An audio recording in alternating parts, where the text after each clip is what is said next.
Good morning, everybody. What's going on? I hope, I don't hope, I know you are all well rested and ready to face today's challenges that only allow you to better yourselves, because that's what they're there for. They're put in front of you as a mini test to see what you will allow to either break you or make you, as you want to put it. So what are you going to allow to make yourself better?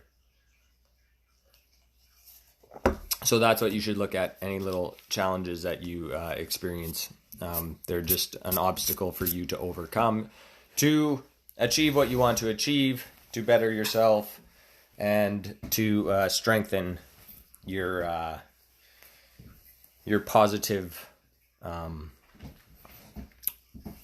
attitude or demeanor or whatever you want to call it.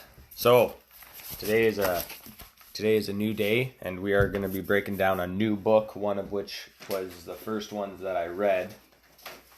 So I originally read At Your Command first, and then I went on to As a Man Thinketh, and that just, At Your Command was kind of like the spark. Like I said in the post there, it was the spark, and then every other book that I've been reading now kind of just adds more understanding and knowledge on this subject. And the book is very short. I'm going to be putting pages, so if you have the book, I just printed a digital copy. Good morning, Nadia. How are you? So this book is, this kind of sparked it, but the language that they use in this book is something that can be confusing to some people. So what I did is I broke it down to so that it's more relatable. Maybe you can relate to the language that I'm using more than what's written in the book. And once you understand what a sentence or a paragraph is actually trying to explain, that's when it starts to all make sense. So, without further ado, the book At Your Command by Neville Goddard. I'll just read the little introduction that he has here, and then we'll move forward. This book contains the very essence of the principle of expression. Had I cared to, I could have expanded it into a book of several hundred pages, but such expansion would have defeated the purpose of this book. And what he means by that is he could have made a huge book, but when people look at really large books, they kind of, it's daunting, if you want to call it that. Oh my God, 1,000 pages. I don't know if I can read 1,000 pages. So it's very short. It's a very short book. I just printed it off, and it's only 14 pages, double-sided. It's 14 pages, period, because I wrote the numbers on both sides. So 14 pages, very short, to the point, and that's why he made it so short. Commands to be effective must be short and to the point, just like I just said. The greatest command ever recorded is found in the few simple words, and God said, "Let there be light." In keeping with this principle, I now give to you, the reader, in these few pages, the truth as it was revealed to me, Neville. So this is based off of his own, which makes it even more exciting. So this guy went through everything that I'm going through, that I'm learning, and many others have been learning. So for him to experience it and test it and then document his own experiences and then share it, and this book was written a long time ago, 1939. Long time ago.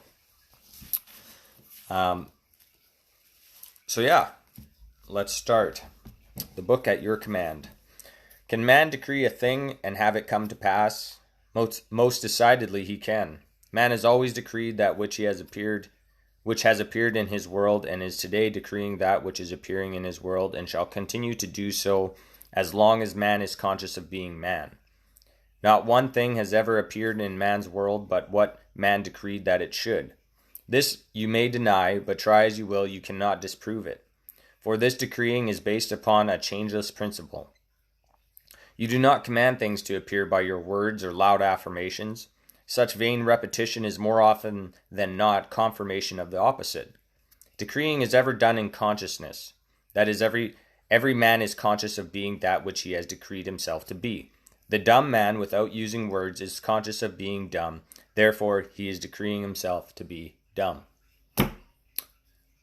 Well, let's just break that paragraph down. So, can a man decree a thing and have it come to pass? Most decidedly he can. So, yeah.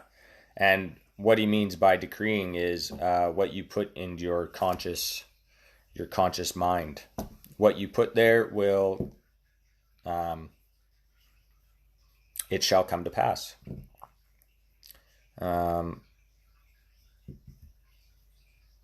Not one thing has ever appeared in a man's world but what man decreed that it should.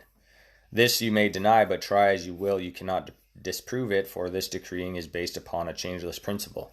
And that principle I've come to realize is that the law of cause and effect is absolute and undeviating in the hidden realm of thought as it is in the world of visible and material things. And with that being stated, is absolute and undeviating, that right there should make you change what you think. Because, you take a lighter, you take some paper, cause, light the paper on fire, effect is the fire, right? So why would it be any different with anything else? Cause and effect is everywhere. You look at just everything. Cause and effect is everywhere as long as you see it. You do not command things to appear by your words or loud affirmations, saying, I am going to be rich. I am rich, I'm going to be rich, I'm rich, or I am, whatever, healthy, or I am the best, I'm the best. But it's easy. It's like saying something and then following through with it. And I tell this to my kids. Saying you're going to do something is one thing, but actually doing it is the other thing. So it's easy to say what you want out here, say it, but do you believe it here? Right? So if you say, I am rich, but in your head, you're going, I'm living paycheck to paycheck, I'm living paycheck to paycheck, then you're going to live paycheck to paycheck. You have to say, I am rich here. I am wealth. I am health. I am calm. I am peace. I am strong. I am loved. I am handsome. I am, say those things to you or yourself. Say that type of stuff to yourself. And I'll go back to it again because it's true. 12,000 to 60,000 thoughts a day, 80% are negative, 95% are repetitive. Start building yourself up. Start building yourself up. And what I've done is get a whiteboard, right? Get a piece of paper. Right now, Nadia, get a piece of paper and write down everything that you are, everything that is good. Everything that is good. Look at this. I have three sheets of paper in my pocket, and I read them over and over again. I believe them. Right? The only one that causes doubt in your mind is you. Right? So if you doubt yourself, don't doubt yourself. Believe in yourself. Believe in yourself. Nadia, for instance, every single boat that you have painted has been a very large boat. And you know what this is doing? If you think about it, this is preparing you to be able to do small boats, no problem. That's what that's doing. You prime the inside of a 34. You prime the inside of a 30. You prime the inside of a 28 offshore. You prime the inside of a 28 CXP. When you get to an 18 Falcon, you will be able to do the whole thing without even thinking about it. Right? That's what that's doing. You're building your confidence by doing the bigger ones.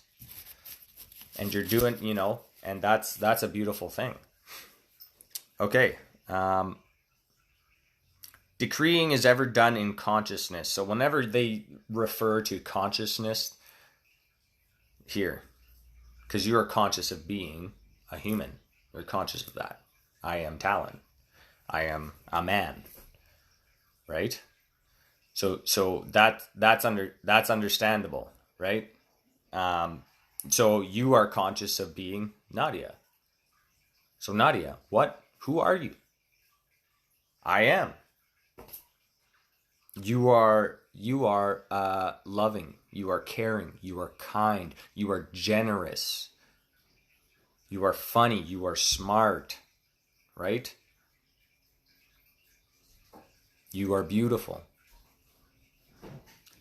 Say those things to yourself. Say, I am. And, the last one is the dumb man without using words is conscious of being dumb. Therefore, he is decreeing himself to be dumb. Because in his head, he's saying, I am dumb. I'm dumb. I'm not smart. I'm never going to understand this problem. I am dumb. I am dumb. If you say that here, then you're never going to understand the problem. That's the beautiful thing about, humans. We're all created the same. We're different by the arrangements and our concepts of ourselves. And you can change the concept of yourself at any point in time. All you have to do is change your arrangement of who you are. Right? That's all you got to do. Okay, next one. Now, for those of you who aren't religious, I'm not really religious. I went to a Catholic school, but that was a long time ago. I don't follow any religion or anything. I always thought that all religions have the same message. Be a good person. Be a good person. Right? That's pretty much all religions. They all want you to be a good person. So whenever it speaks of the Bible or anything like that, just you take it as how you want to receive it.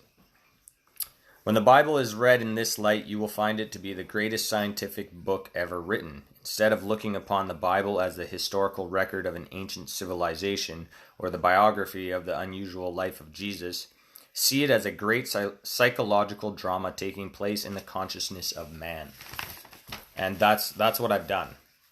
I look at all this stuff as information. I don't look at what others perceive it to be, whether it's religious or whatever else. Okay, so claim it as your own, and you will suddenly transform your world from the barren deserts of Egypt to the promised land of Canaan.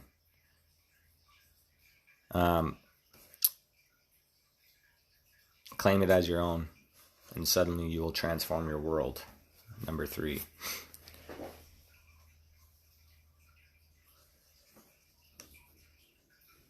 I put, when coming to the realization that man is created in God's image, and I create everything in my life by using my mind, I changed the way I think.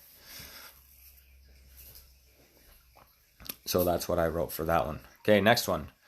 Everyone will agree with the statement that all things were made by God, and without him there is nothing made that is made. But what man does not agree upon is the identity of God. All the churches and priesthoods of the world disagree as to the identity and true nature of God. The Bible proves beyond the shadow of a doubt that Moses and the prophets were in 100% accord as to the identity and nature of God.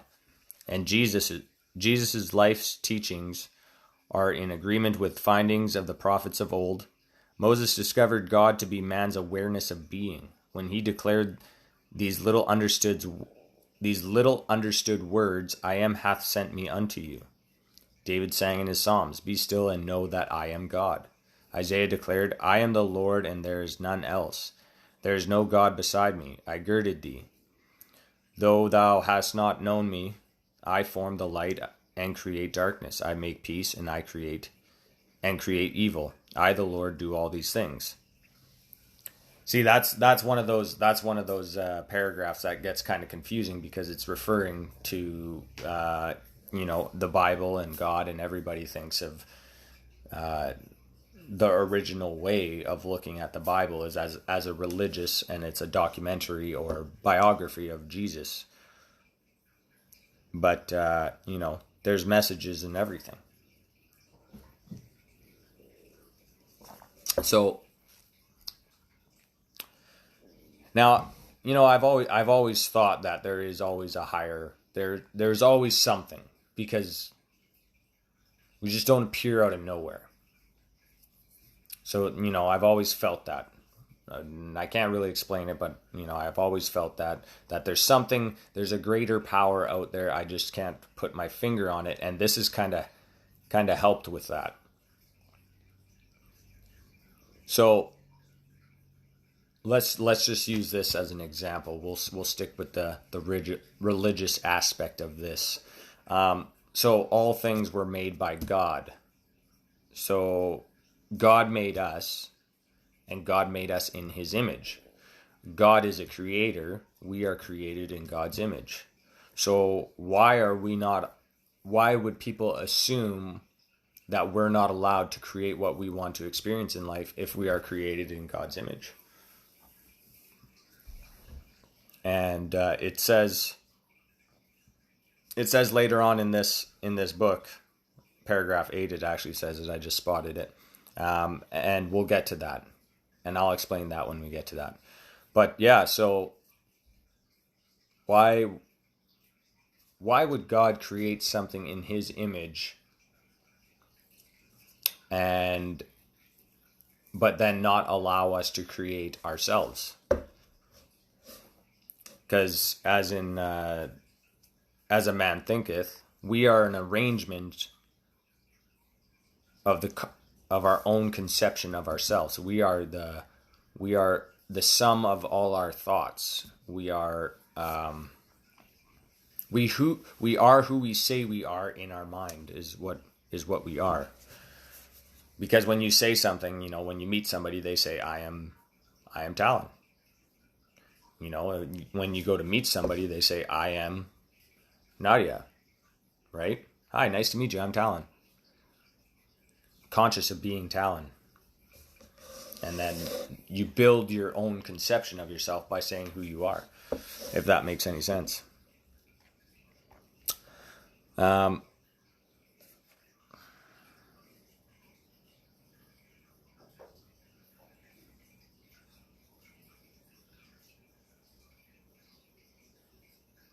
I'm not going to... wait a minute.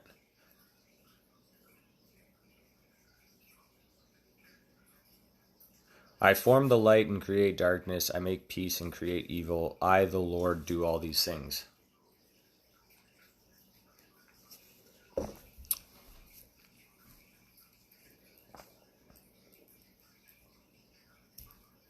Okay, we're going to move on from that one. Okay, next one. The awareness of being as God is stated hundreds of times in the New Testament. To name but a few, I am the shepherd, I am the door, I am the resurrection and the life. I am the way, I am the Alpha and the Omega. I am the beginning and the end. And again, whom do you say that I am? So to me, 4 or 5, I didn't write one down for that. I wasn't as knowledgeable as I was when I first read this as I am now. So the awareness of being... I am the shepherd, I am the door, I am the resurrection of life, I am the way, I am the Alpha and the Omega, I am the beginning and the end. And again, whom do you say that I am? Whom do you say that I am?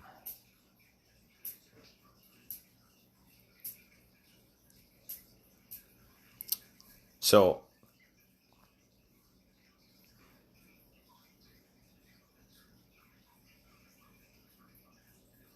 I think when it says, whom do you say that I am, it's talking about whom do you say you are. Whom do you say you are? I am the beginning and the end.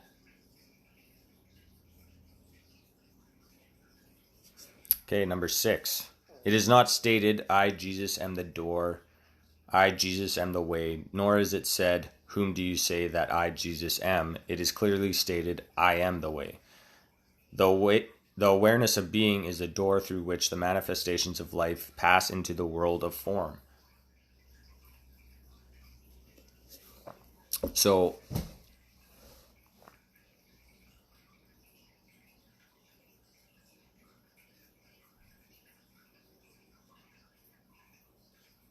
the awareness of being.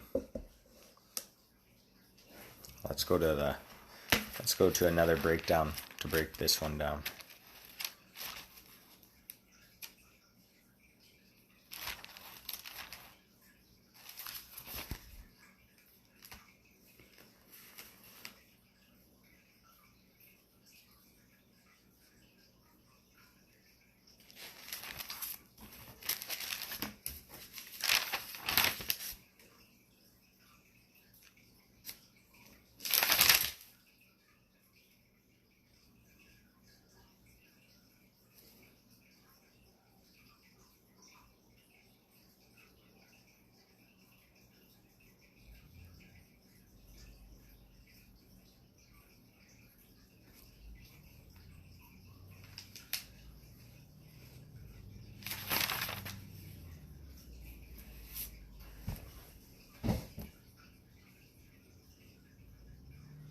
So I'm going to use a breakdown from another book for this because to better explain I am. So this speaks of consciousness. Consciousness is knowing who you are and who you are being. And being conscious, you can manifest forms or levels. There's like forms or levels of consciousness, but you can't divide I am. I am is all that is. You can change your concept of yourself, but you will always be I am. Because you never say I Talon or whatever, right? You always say I am. And then I wrote down, I am is the definition of the absolute, the foundation on which everything rests.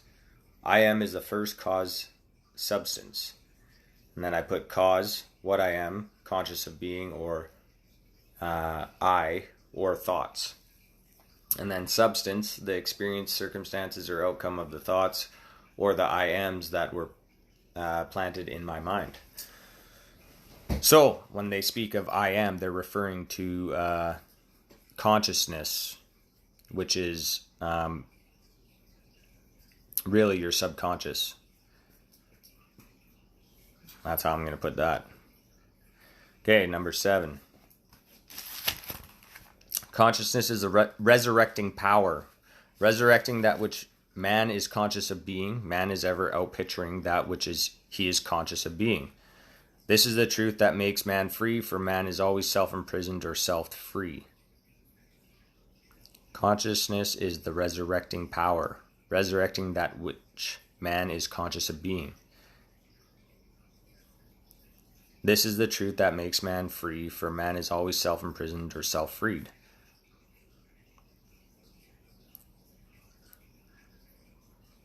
That's very true.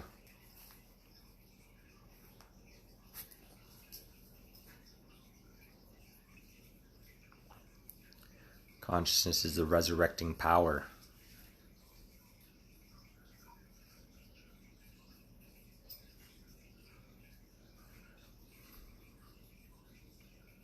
Man is ever outpicturing that which he is conscious of being. This is the truth that makes man free, for man is always self-imprisoned or self-freed. So you can only...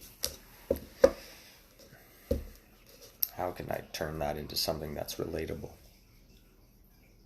Maybe choice, because you choose what you're conscious of being. You choose what you're conscious of being. So you can either imprison yourself with your conscious thoughts, or you can free yourself with your conscious thoughts. Because you are always outpicturing that which you are conscious of being.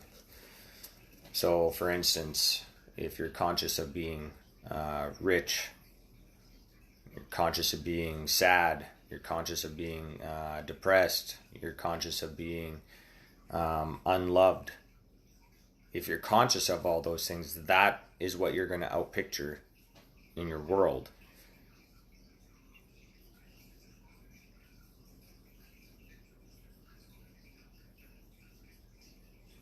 Because you're either self-imprisoned or self-freed by what you put into your consciousness. Okay, next one. If you, the reader, will give up all your former beliefs in a God apart from yourself and claim God as your awareness of being, as Jesus and the prophets did, you will transform your world with the realization that I and my Father are one. This statement, I and my Father are one, but my Father is greater than I, seems very confusing. But if interpreted in the light of what we had just said concerning the identity of God, you will find it very revealing. Consciousness, being God, is as Father. The thing that you are conscious of being is the Son. So, consciousness being God, and the thing that you're conscious of being is the Son, bearing witness of his Father. It is like the conceiver and its conceptions. The conceiver is ever greater than his conceptions, yet ever remains one with his conception. For instance, before you are conscious of being man, you are first conscious of being. Then you become conscious of being man, yet you remain as conceiver greater than your conception of man. And see, this is why this, a lot of this stuff gets confusing because of just how they word everything. And I mean, this is it's been a while since I went back to this book, but that's exactly why most people probably get confused. God is your awareness of being. So what are you aware of being? When you talk about your profession, your job, what do you say? I am for instance, my wife, I am a pharmacy technician. I am a hard worker. I am smart. You're conscious of being those things, so that's what you will outpicture into your world. If you're conscious of being or living, paycheck to paycheck, or conscious of being depressed, or conscious of being whatever, then that's what you're going to outpicture, if we want to put it into the aspect that they're doing. So I and my Father are one, but my Father is greater than I. Consciousness being God. So your consciousness and the thing you're conscious of being. So I and my Father are one. So I and my Father are one, but my Father is greater than I. This means to me the Father is my mind and I is awareness of being. So whatever my Father wishes of I shall become.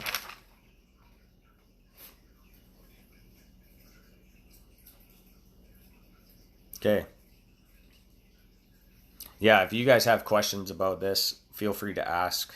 I mean, because I've read more books, I can come back to this and look at it in a whole new light and really decipher it even more to make it more understandable. So yeah, any questions, please feel free to message or comment, and I will get back to you. The conceiver is ever greater than his conceptions, yet remains one with his conception. So your conceiver is greater than your conception. Right? Because this is where you put your thoughts.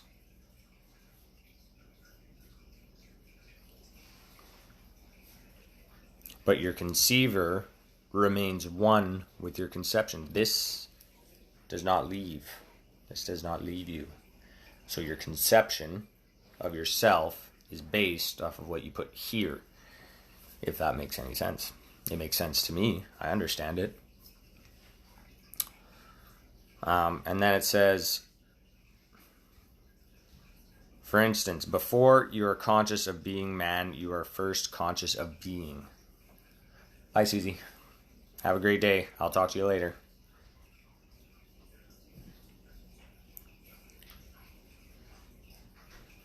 Then you become conscious of being man, yet you remain as conceiver, greater than your conception, man. So we're all aware of being man, woman, whichever. But you are the conceiver, and you're greater than the conception of yourself. So you can always change your own concept if we want to shorten it. You can change your own concept of yourself by what you put in here. What do you conceive yourself to be? Number 9. Jesus discovered this glorious truth and declared himself to be one with God, not a God that man had fashioned, for he never recognized such a God. He said, "If any man should ever come saying, 'Look here,' or 'Look there,' believe them not. For the kingdom of God is within you. Heaven is within you. Therefore, when it is recorded that he went unto his Father, it is telling you that he rose in consciousness to the point where he was just conscious of being, thus transcending the limitations of his present conception of himself called Jesus." And it's funny, I had a conversation with my brother yesterday, and that's what I told him. That's what I told him. Just be. Just be. Right? And,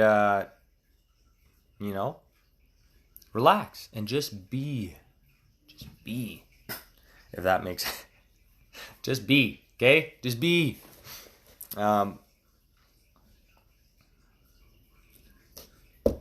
The kingdom of God is within you. Heaven is within you.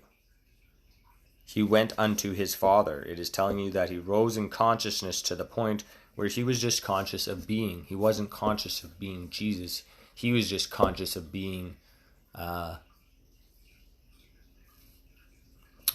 says it right there. He transcended the limitations of his present conception of himself called Jesus. So he transcended his present conception of himself called Jesus, and he was just conscious of being. That's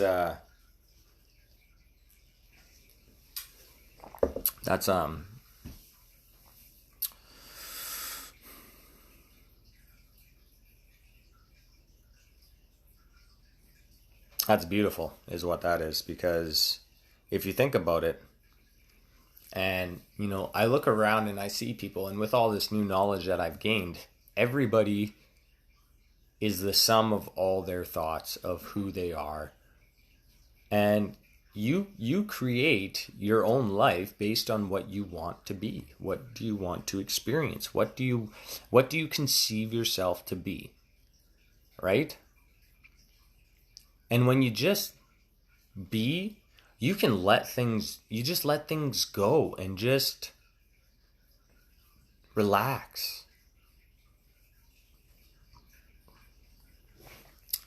Okay, let's see.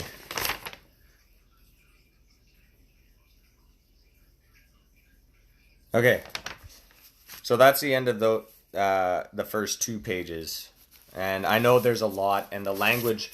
I mean, like I said, as I read this with you guys, I'll be able to break it down even farther, because I have read I've read other books, and they have helped. They have helped me to understand this topic better. It has helped me understand this better. And, that's what I wanted. I want to be able to understand this so that I can explain it better so that people can understand. Because reading that, just even reading it out loud, I understand it here. But reading it out loud can make it confusing. That's why you really got to just break things down. You just got to take the time. Take the time to read it and then figure out what they're trying to say. And it's like Albert Einstein says, his brain is no better than anybody else's. He just spent more time with the problem. So he took the time to sit there and think. And my brother commented on my video yesterday, really think about what you're thinking about. Really think what you're thinking about. Because that's the start. That's the start, is to think about what you're thinking about, and then catch yourself what you're thinking about. And then once you catch yourself what you're thinking about, and you're aware of what you're thinking about, you can just let things go. Right? Just let it go. I had a situation last night where, an experience, something that we're going through as a family, and, my daughter was a little upset about something, and there was the me that wanted to say things that I didn't need to say, but I caught myself because my daughter was going through something that she just needed to go through the motions of it, and come to an understanding with the guidance of my wife being there with her. And that's what parents are for, because we have more life knowledge. We have, living longer. They're new. So that's why we are here. We are here to guide them in the right direction, to give them understanding, to give them knowledge based on our own experiences and how we overcame those experiences. What did we do to overcome something, that a challenge or an obstacle? What did we do to do that? And when you really break it down and you just talk to your kids and get them to understand, maybe why they're feeling like this, or whatever it may be, whatever situation or obstacle they're facing. But, in the end, whatever you overcome is something that's going to make you stronger. And it builds up your resolve. It builds up your conviction. It builds up everything. Your belief. You can say faith. Just everything. It just builds it up. And when you overcome something like that, then it's just like yes, I did it. Like when you do something that, a challenge, if you have a challenge or an obstacle in your way and you overcome that, it's like, yeah, I did it. And you get excited and you feel good, right? But when you let an obstacle block you and block your path, you dwell on that problem and then you feel bad about it. And then you carry that problem around with you because you let it beat you. That's why you hold on to problems, is because you let it beat you. And deep down, the reason why you're upset is because you know you're better than that. Right? You know you're better than that. So that was the first 2 pages of the book, At Your Command. Maybe I'll just do 2 pages depending. It's not a very long book. But so I get that there's a lot of religious reference in this book, but take it for what it is. Receive the information from what it's trying to say. If you have any questions, message me. I will do my best to give you the answer. I will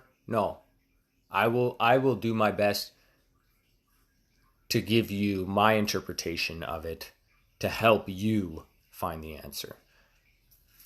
Because my answer might not be your answer, right? So with that being said, have an amazing day. I love you all. I get to go to the dentist soon. Woohoo. Yes. And you know what? It's funny. I'm just going to tell a story here. I was talking to my kids the other day, and,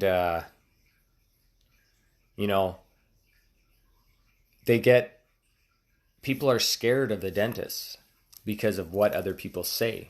But who better to work on your teeth than somebody that is professionally trained? So why be scared of the dentist? I'm not scared of the dentist. I'm actually really looking forward to going. They're going to clean my teeth. They're going to make them whiter. I'm going to come out nice and shiny. And yeah, they're just taking care of me. And that's a beautiful thing. It's just like doctors. They're taking care of the people. So, have a wonderful day. And don't be ask questions. Questions spark conversation. Conversation sparks ideas. Ideas spark new realizations. And when you talk more and more about it and just, it feels good. I really enjoy it. So, like I said 3 times already, have a wonderful day. I will see you guys tomorrow.